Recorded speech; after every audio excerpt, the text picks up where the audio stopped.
Welcome to the Treasury Update podcast, presented by Strategic Treasurer, your source for interesting Treasury news, analysis, and insights in your car, at the gym, or wherever you decide to tune in. Welcome to the Learning from Financial Fraud series on the Treasury Update podcast. In this series, we will explore multiple major financial frauds and thefts to see how each one occurred and was kept hidden for a period of time. And we'll dissect how it was eventually discovered and get insight and guidance on how to prevent this type of situation from happening in other companies or your company. I'm Jason Campbell, the host of this episode, and I'm joined with Craig Jeffery, managing partner and founder of Strategic Treasurer. So let's begin with episode number 3 in this series and talk a little bit about the Wirecard fraud case. And this is a little bit more about a fintech involved in global payments and occurred back in 2020. And this kind of just, again, through this series, we've talked about Parmalat, we've talked about Satyam's, separate fraud cases. So looking forward to having this conversation with you, Craig, to talk about Wirecard. So as we start to look at this particular case, I want to just, for our listeners' perspective, you can kind of just walk us through is what was the situation with Wirecard in this particular fraud case? This happened in June of 2020, so this is more current. I think the first one we looked at in the series was Parmalat, which started in 1999, ended in their bankruptcy in 2003, so quite a few years ago. 10 years subsequent to the 99 was the 2009 was the situation that uncovered with Satyam, the Italian outsourcing firm, and then a little bit more than 10 years after that. So we have gaps of about 10 years. We hit Wirecard, and as you said, it's a fintech, heavily involved in global payments. So what happened there? There was massive accounting irregularities, of course, financial misstatements.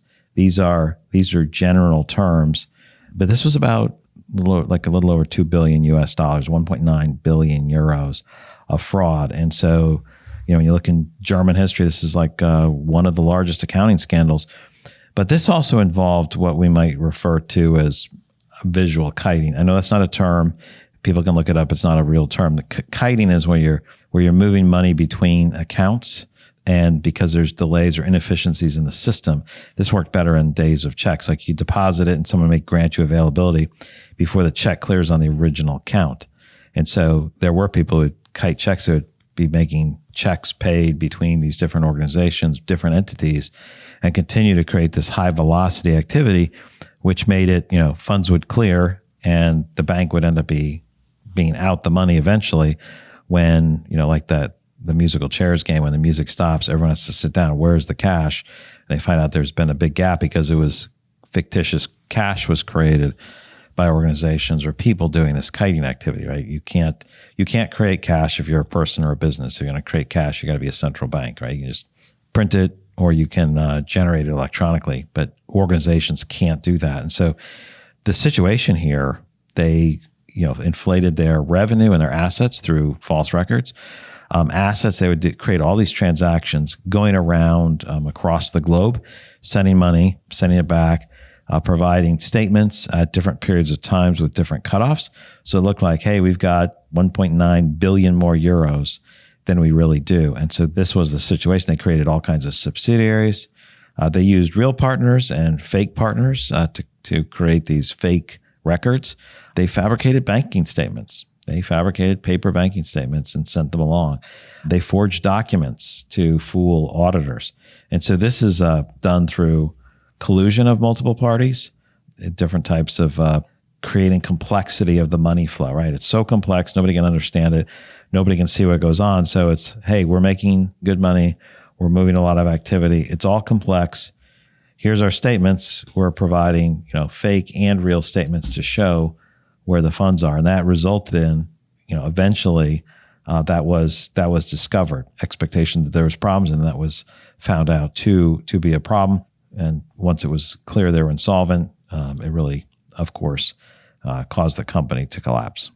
So let's dive in a little bit deeper into those last 2 points that you just expressed there. As you talk about the discovery of the fraud, if you don't mind, let's go into it a little bit more in depth about how this fraud case was brought to surface. As we think back over time, and as we look at some of the different records about what goes on, most organizations, most research shows that different types of investigative reporting and combined with some of the external audits that were taking place, created this situation where the fraud was discovered. Jason, to that point, some of the journalists, different types of research analysts were saying, I'm concerned about how they're running this work. It's inconsistent. These things aren't tracking with revenue. Like, we can see the flow and velocity of funds and balances. We can see what volume they have, what the revenue is. These things they're not falling into the range that makes sense. Something's out of alignment. So when analysts do that and journalists look at it, then there's more noise, more chatter about that.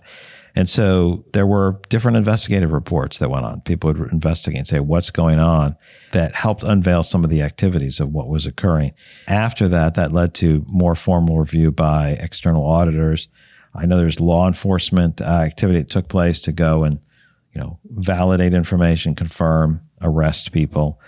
So that exposed how broad the fraud was, to the tune of 1.9 billion euros. So discovered by analysts and then focused on by the auditors.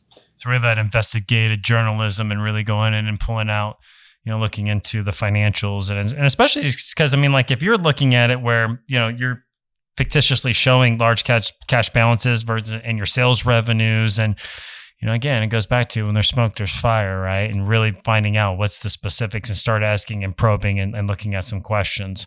So now that this discovery, because obviously all these parties involved, it's not a secret, right? This is a little bit more, I'm sure, it's 2020. By that point, the media ran crazy in these, at that time frame, right? Just a couple of years ago. So there's got to be some fallout. Somebody, had to fall on the sword for this. So let's go and talk about, the result of this fraud case here on the company and its participants. Well, some of the people working the fraud, you can see how they traveled around the world trying to escape arrest and, avoid some of the complications. But that didn't last too well. But the implications for everybody who owned stock in the company, owned the company, suffered a pretty significant loss. Same thing with creditors when they're trying to recover their funds. Now, they don't have all the funds that look like they had. So, creditors looking to go get the assets, the most liquid assets. And it's a global payments type firm. If you don't have cash, that's what your assets are. You can't seize buildings and equipment. You are seizing money and the money's not there. So that created a significant problem there. So out of that piece of it, obviously a significant problem. What really occurred to Wirecard as an organization? Wirecard collapsed. They were insolvent and filed for bankruptcy. So just not able to recover from this case of fraud, which again I think that's important to kind of put out into our listeners, because again it's one of those where it's this situation here caused a company to fold, and not just its investors, its participants, its employees. The industry as a whole being kind of, there's got to be a little bit of tarnishment from this piece of it that, in today's world or any, even back then in 2020 or, whether it was 100 years ago, is about making sure that we're protecting, that those valuable assets of an organization, especially as it relates to their cash flow. So all big points there to really kind of put into perspective. So, and, now that we know that, this case and what occurred and the result of it, how can this type of fraud be prevented in any organization? That's a good question. I know it's a staple for this series. A couple of things that we've said before were having a fraud hotline. Certainly someone was feeling guilty. Maybe they wouldn't have written a confession letter like we saw with Satayem. The CEO issued a confession letter, which led to the undoing. But having a fraud hotline, someone can feel guilty or they can see something going on that's not right. They can file an anonymous tip or an attributed tip, and that creates a part of the organization that could research it and say, yeah, this is valid. Someone's pointing out something that's an issue, and that can be solved. So fraud hotline would be one. Another one that we talked about was the full daily visibility to cash on a global scale, being able to see all your cash in all your accounts on a daily basis. You've heard me say this before about the other ones. If you're doing this visual kiting where you move money someplace and then you move it to another place, you keep routing around. So it's like, hey, everybody's got a half a billion euros in these, 4 accounts because you keep sending around. If you're taking a picture, one day, a day later, a day later, a day later, you can see, hey, there's this much money in these accounts, but it's not at the same time. And so if you take and have a complete snapshot, whether you call it a cash flash report or a cash position or a full view of liquidity, that is now here's a snapshot across the globe, every bank, every account, every currency. And you can see that trend line and change over time. And so that full daily visibility is not a nice to have. That's essential. And that's the type of thing that would never let it get to this level, right? That there'd be too much movement. You'd be able to say, why are we off so much? Certainly you couldn't get to 1.9 billion euros. It wouldn't get there. The other is this idea of confirmation of transactions when things are moving. What's the purpose of those? There's just a lot of items of movement that happen here that would create a noise. What's the reason for moving those? Is it a cash management movement?